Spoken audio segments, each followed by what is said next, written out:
Bienvenue sur Africa 24 dans cette nouvelle édition du QG Week-end. Voici les titres.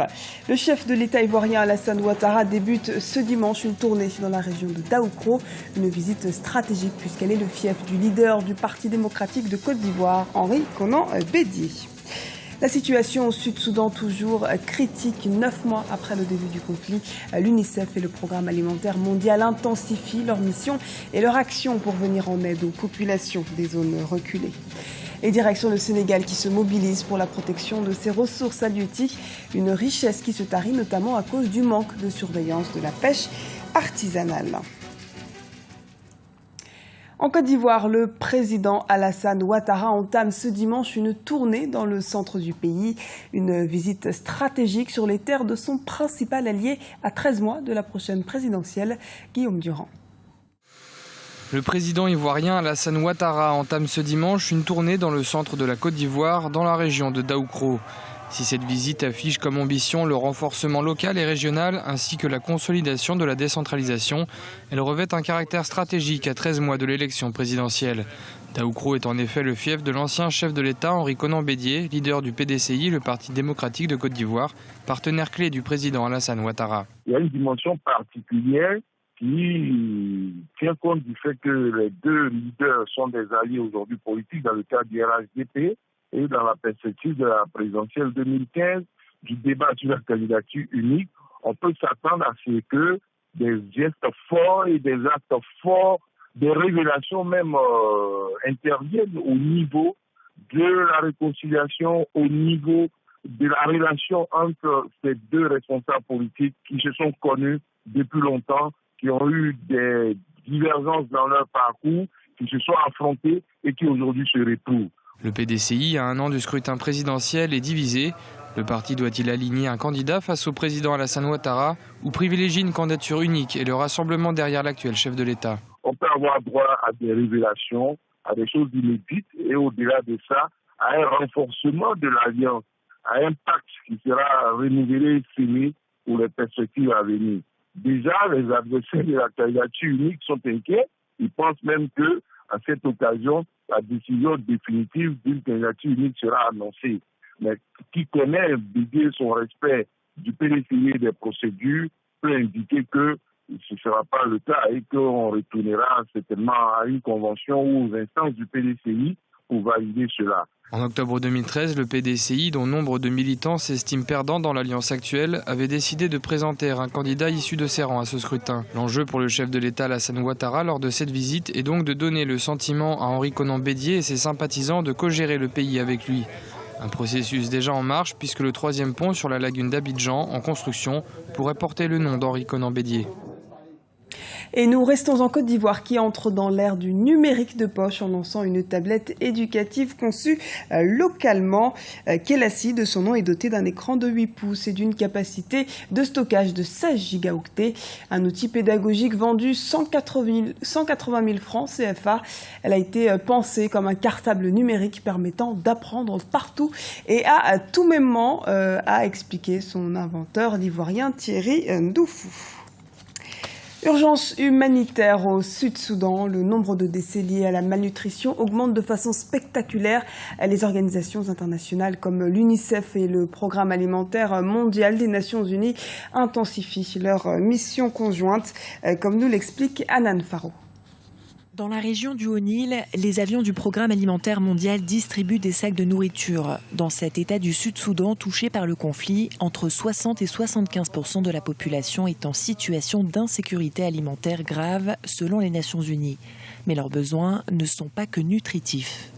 Ils ont également énormément besoin de soins de santé. Et la malnutrition a atteint des proportions inquiétantes. Donc les enfants et les femmes ont besoin énormément d'assistance dans ce domaine. Au Sud-Soudan, plus d'1 million de personnes vivent dans des abris de fortune. La moitié sont des enfants. La situation des femmes attire également l'attention des ONG de solidarité. Comme dans la plupart des zones de conflit, les violences basées sur le genre et également une question de préoccupation particulièrement pour les jeunes femmes qui doivent se déplacer ou vivre dans des conditions de promiscuité. Souvent établi dans des zones rurales, l'accès à l'aide humanitaire des réfugiés est limité. Depuis l'accession à l'indépendance du Sud-Soudan en juin 2011, le pays compte 1,5 million de personnes déplacées. Dans l'actualité également, en Algérie, le gouvernement augmente son investissement à destination de la presse algérienne. Plusieurs projets relatifs aux médias seront prochainement menés, selon le ministre de la Communication, Hamid Green. Le multimédia et l'audiovisuel seront intégrés à part entière dans le fonctionnement des agences de presse. À noter que plusieurs bureaux de l'agence APS vont être installés à l'étranger et 2 journaux électroniques devraient également faire leur apparition. Le Sénégal est aujourd'hui confronté à une raréfaction de ses ressources halieutiques, raison pour laquelle les autorités veulent réglementer davantage cette pratique, notamment par le biais de l'immatriculation et la détention de permis de pêche. Reportage de Djibril Fofana, notre correspondant au Sénégal. Au Sénégal, les autorités sont en campagne pour assainir la pratique de la pêche artisanale. La pêche artisanale assure plus de 80% des débarquements de poissons au Sénégal. Mais la faible maîtrise du parc piroguier ne permet pas aux autorités d'avoir un contrôle pour un meilleur ajustement des capacités de pêche. Depuis 2004, un important programme pour l'immatriculation et la géolocalisation des pirogues avait été lancé. Mais les résultats n'ont pas toujours été au rendez-vous. Aujourd'hui, les autorités ont durci le ton. Les pêcheurs ont l'obligation d'immatriculer leurs pirogues sous peine de sanctions.